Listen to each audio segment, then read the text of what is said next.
Hey guys, it's your girl Saccy back again with another video for you guys. As you guys can see by the title, you already know what I'm about to be doing. Yes, I'm going to show you guys how I made this beautiful press-on nails.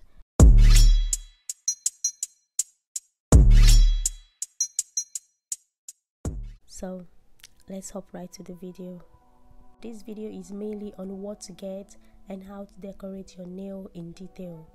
You're going to need nail holder stand, definitely, and you're going to need tacked clay to hold the nails. If you don't have tacked clay, I made a video on how you can clip your nails to the nail holder stand with household item. You can check that out. I'm not going to do too much talking because my voice is not that clear, but I'm going to list everything you're going to need. If you guys want to learn how to create bougie and gorgeous press-on nails like the ones that I showed earlier, please stick around and I'm going to teach you how to do that.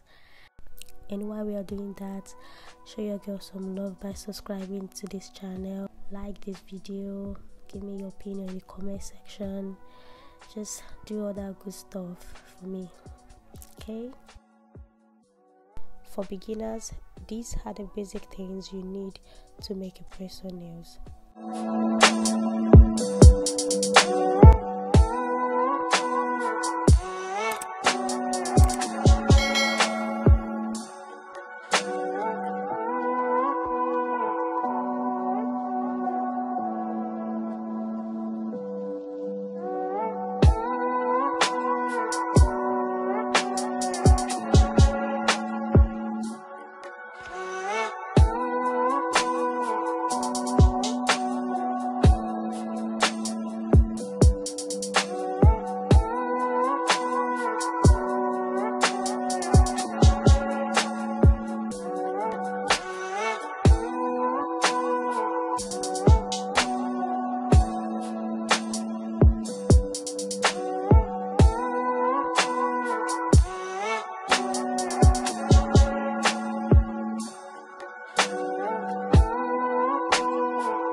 Like it 'cause